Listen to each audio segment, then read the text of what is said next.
बारिश और आंधी चल रही थी। रानो का तिनकों का घोंसला टूटकर जमीन पर गिर चुका था। तीनों एक पेड़ के खोखले तने में ठंड से सिकुड़ कर बैठे थे।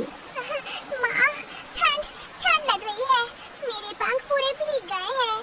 माँ, जब भी तेज बारिश आती है हमारा घर क्यों टूट जाता है? क्या हम कभी आराम से नहीं सो पाएंगे? रो मत मेरे लाल, ये तिनके कमजोर थे इसलिए हवा इन्हें उड़ा ले गई। लेकिन तुम्हारी माँ का हौसला कमजोर नहीं है। पर माँ, कल फिर बारिश आई तो?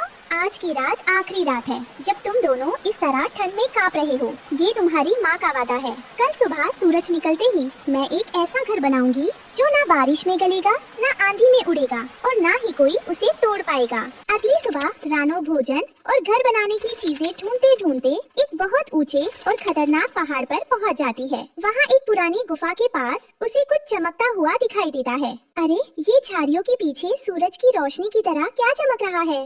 ये तो कोई बहुत ही अजीब चीज है। रानो पास जाती है और अपनी चोंच से उस चीज को ठोक कर देखती है। टक टक टक, ये तो एकदम पारदर्शी है। इसके आर पार सब दिख रहा है और कितना सख्त है। क्या ये इंसानों का कोई फेंका हुआ शीशा है? नहीं, ये तो बहुत मोटा और मुड़ा हुआ है। शायद किसी वैज्ञानिक का कोई जादुई ग्लास है। अगर मैं इससे अपना घर बना लूं, तो मेरे बच्चे सुरक्षित रहेंगे। रानो अपनी पूरी ताकत लगाकर उस भारी शीशे के स्लैब को खींचती है। जंगल के कुछ बंदर उसकी मदद करते हैं और वो उस शीशे, कुछ मजबूत मिट्टी और पेड़ों से निकलने वाले खास गोंद को लेकर अपने पेड़ पर लौटती है। रानो दिन रात एक करके उस शीशे को पेड़ की सबसे मजबूत डाल पर सेट करती है। उसे खास गोंद और पक्की मिट्टी से सील कर देती है। वाह माँ, ये कैसा घर है? इसके अंदर से तो पूरा जंगल दिख रहा है। माँ, बाहर इतनी तेज ठंडी हवा चल रही है, लेकिन अंदर तो जरा भी हवा नहीं आ रही। ये शीशा तो बहुत जादुई है। हाँ बच्चों, ये शीशा बहुत मजबूत है। मैंने इसे काले पहाड़ की रहस्यमयी गुफा से ढूंढा है। इसे मैंने पेड़ों के सबसे पक्के गोंद से चिपकाया है। अब तुम यहाँ चैन से सो सकते हो। तुम दुनिया की सबसे अच्छी माँ हो। कालू कौवा भीगते हुए और भुल्ला चील ठंड से कांपते हुए रानो के घर को देख रही है। काओ काओ, भुल्ला भाई, देख रहे हो उस रानो की चालाकी? हम इतने बड़े पक्षी होकर इस बारिश में भीग रहे हैं और वो अपने बच्चों के साथ उस चमकते हुए शीशे के महल में मजे से बैठी है। मेरी तो आंखें जल रही हैं उस घर को देखकर। पूरे जंगल के जानवर आज उसी की तारीफ कर रहे हैं। कह रहे हैं कि रानो सबसे समझदार है। तो क्या हम चुप बैठे रहें? हमें कुछ करना होगा भुल्ला भाई। शीशे का घर है कालू, कोई लोहे का नहीं। शीशे की सबसे बड़ी दुश्मनी किससे होती है? पत्थर से। आज रात हम बड़े बड़े पत्थर लेकर जाएंगे, एक ही पत्थर मारेंगे और उसका वो घमंड वाला घर चकनाचूर हो जाएगा। बहुत मजा आएगा। आज रात रानो फिर से सड़क पर आ जाएगी। रात का समय कालू और बुल्ला पत्थर लेकर आ चुके थे।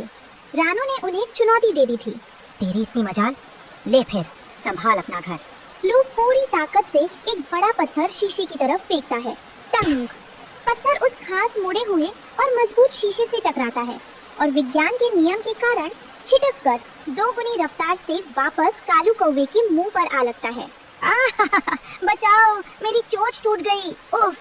अरे भुल्ला, ये पत्थर तो रबर की तरह वापस आ लगा। अरे बेवकूफ कालू, तुझे तो पत्थर भी नहीं फेंकना आता। अब तू देख मेरा कमाल, मैं इस घर की छत ही उड़ा दूंगा। बुल्ला चील अपनी पूरी ताकत से हवा में गोता लगाते हुए एक बहुत बड़ा और नुकीला पत्थर रानो के घर की मुख्य दीवार पर दे मारता है। धड़ाम! तनन! पत्थर शीशे से टकराकर सीधा वापस बुल्ला चील के सिर पर आकर जोर से लगता है। ओह बाप रे, मेरी खोपड़ी, मेरी आंखें, ये कैसा भूतिया घर है? पत्थर वापस क्यों आ रहे हैं? दोनों दर्द से कराहते हुए पेड़ की डाल पर गिर पड़ते हैं। देखो कुकू, उन दुष्टों को उनके ही पत्थर लग गए।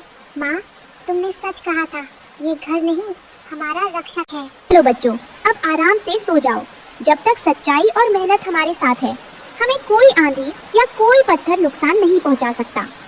शीशे के घर में चांद की रोशनी पड़ती है और वो पहले से भी ज्यादा सुंदर चमकने लगता है।